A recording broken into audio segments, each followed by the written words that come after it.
안녕하세요. 코리아 백스트리트입니다. 오늘은 들어두면 친구랑 술 한잔 할 때 세련되어 보일 수 있는 부동산 관련 법률 상식 1편입니다. 자, 부제로 내 재산인데 왜 국가가 자꾸 이래라 저래라 할까입니다. 요즘 시국만큼 부동산 규제에 대해서 뜨겁게 토론이 이어지고 말도 많고 탈도 많은 적은 없을 겁니다.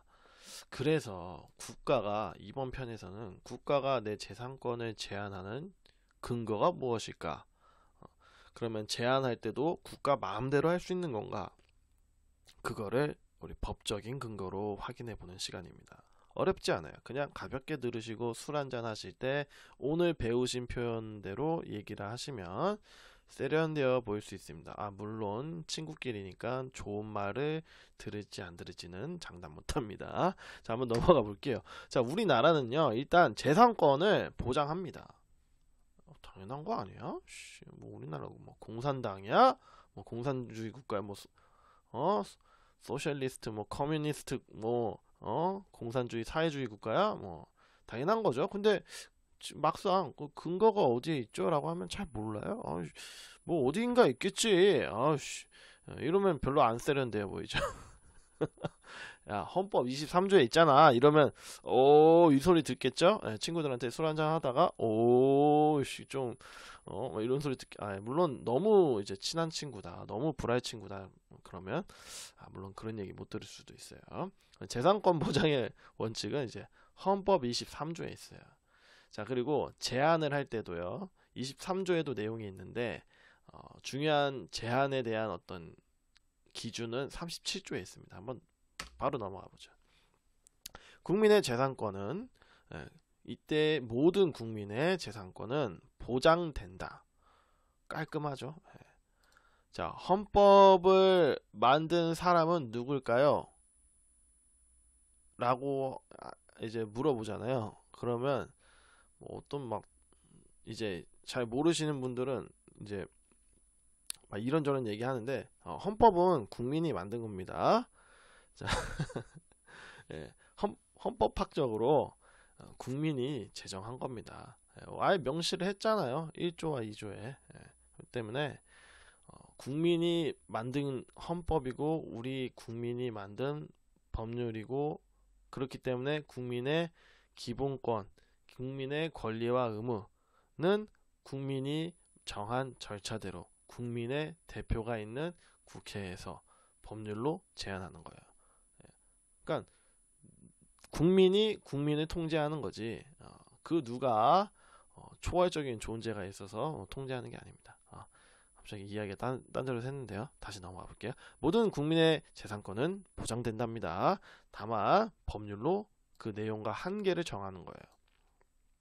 이때도 정할 수 있다가 아니에요. 무조건 정해야 돼요. 아주 이 법률은 그러면 그 내용과 한계를 정하는 법률 중에 가장 기본이 되는 법률이 뭘까요? 재산권 관련해서 진짜 기본. 민법. 자, 민법이죠. 이따가 한번 다뤄볼게요. 잠깐 살짝. 자, 재산권의 행사는 공공복리에 적합해야 합니다. 여기 나오죠? 행사. 내 재산권은 보장은 하는데 함부로 휘두르지 마라. 공공복리에 맞도록. 자, 그리고 공공의 필요에 따라 여기 또 공공복리, 공공필요라는 표현을 쓰죠. 한마디로 요거 공익이라고 하면 되겠죠. 공익에 따라서 재산권의 수용, 사용 또는 제한, 이 제한의 예시입니다. 수용, 사용은 제한할 때는 보상해줘야 돼요. 법으로 정한 사항대로 어떻게 정당하게 10만원짜리 뺐는데 국가가 10만원짜리 땅을 딱 뺐는데 1000원짜리 한 장 던져줘? 이게 안 돼요. 그다음 보상도 해줘야 되고요. 법률로 내용도 정해야 돼요. 이건 국가가 할 일이에요. 국가가 입법권을 부여받은 국회가 할 일입니다. 그게 어디에 있다? 23조에 있다. 내용이 많지만 이것만 기억하세요. 헌법 23조에 재산권을 보장하도록 규정해놨다. 된답니다. 보장된다예요. 해야 되는 거예요. 정한답니다. 해야 하는 겁니다. 누가? 국가가. 그래서 보장을 해주는 게 원칙이에요. 자, 국가가 재산권을 근데 그냥 둬요. 내용과 한계를 법률로 정한다 그랬죠. 그러면은 제한도 가할 수 있어요. 근데 제한을 할 때도 지켜야 될 선이 있어요. 선을 시게 넘으면 안 돼요. 선 넘으면 안 돼. 자, 그게 어디에 있냐? 37조에 나옵니다. 헌법. 이 헌법 37조는 아주 유식한 말로 헌법 기본권 일반 제한의 원칙을 정한 규정이다. 막 이런 표현 쓰는데 그런 거 알 필요 없어요. 술자리에서. 아무리 급해도 본질적인 내용은 침해하지 않도록 규정이 났다라고 알고 계시면 됩니다. 자, 한번 살펴보죠. 1항 국민의 자유와 권리는 헌법에 열거되지 아니한 이유로 경시되지 아니한다. 당연한 거죠. 네. 자, 그리고 요거는 이제 이번 편에서는 뭐 할 얘기가 없고요. 국민의 모든 자유와 권리는 국가 안전 보장, 질서 유지, 공공복리, 여기 또 공공복리 나왔네. 를 위하여 필요한 경우에 하나여 법률로서 제한한다. 자, 필요한 경우에 하나요. 자, 이거 세련되게 말하면 필요성이죠. 뭐 세련된 게 아니라 그냥 줄임말이죠. 자, 그리고 제한하는 경우에도 자유와 권리의 본질적인 내용을 침해할 수 없다.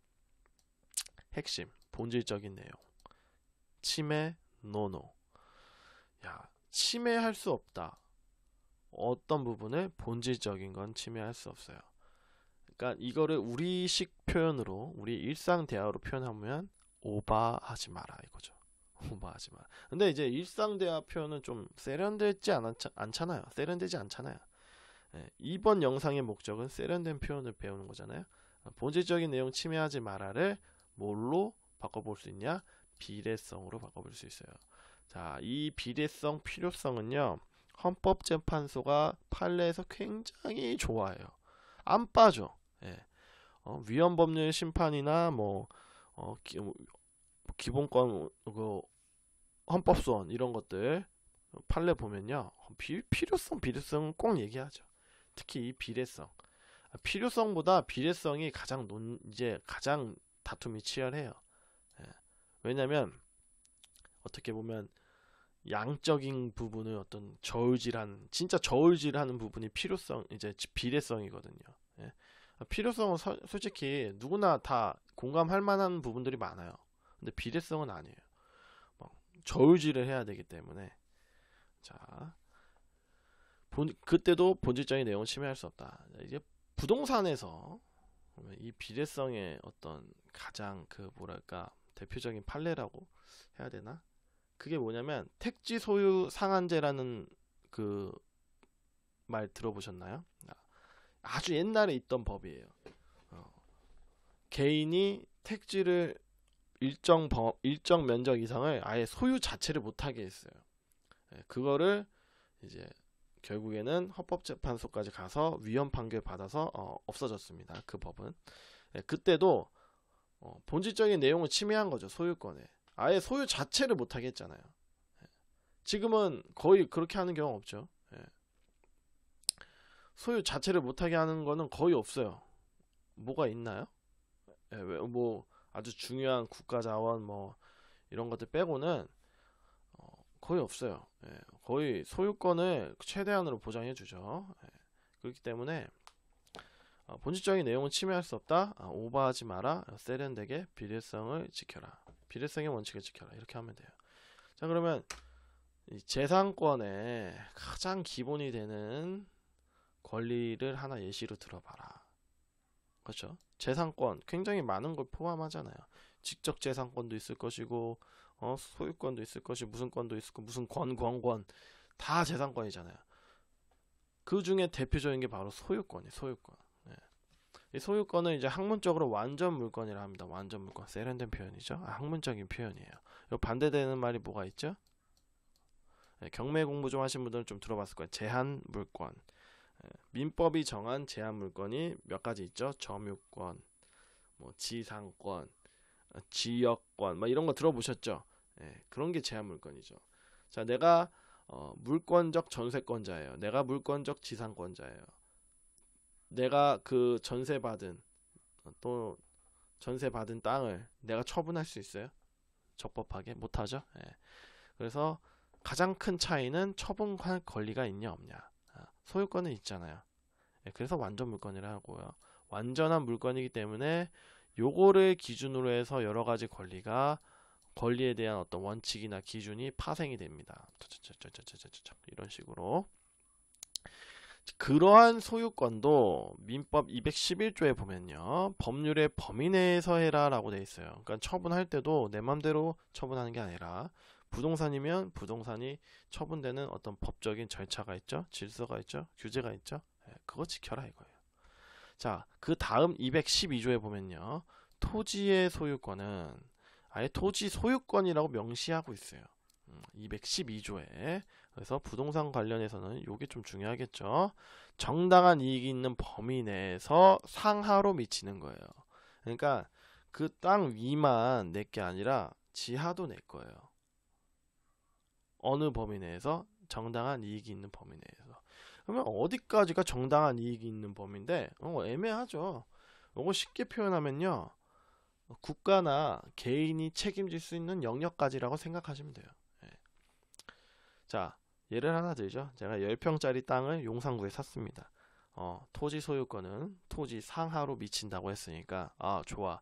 그러면 토지의 위쪽으로 저기 대기권, 저기 성층권, 아니다, 저기 달까지 가자. 달까지. 이왕 간 거 달까지 내거 이렇게 주장할 수 있어요? 아니죠. 지하까지 내 거라 했으니까 우리나라 반대편이 아르헨티나라고 했던데, 그 아르헨티나 일부도 내 거 막 이렇게 주장할 수 있어요? 없잖아요. 국가가 책임져요? 묻히죠. 개인은 더 못하죠. 어떻게 책임져요? 그러니까 정당한 이익이 있는 범위 내에서만 이제 소유권이 있는 겁니다. 자, 결론 내볼게요. 재산권은요, 보장하는 게 원칙이에요. 어떻게? 최대한. 자, 공익을 위해서는 제한 가능해요. 대신에 단 그때도 필요성, 비례성 다시 강조하지만 오버하지 마라. 본질적인 내용 건드리지 마라. 여러 가지 기준을 지켜야 돼요. 그리고 세련되어 보이게 오늘의 부제를 바꿔보자면요, 내 재산인데 자꾸 국가가 왜 이래라 저래라, 왜 이래라 저래라냐, 이거 오늘 알았죠? 그러면 바꿔봐야 되겠죠? 국가가 과연 필요성과 비례성 등의 기준을 충분히 지키면서 이래라 저래라 하고 있는 건가? 이렇게 얘기를 하면 꽤 있어 보이죠?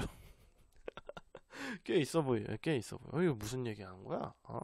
야, 헌법 23조야 37조에 보면, 그러면서 이제 이런 얘기 해주시면 되는 거예요.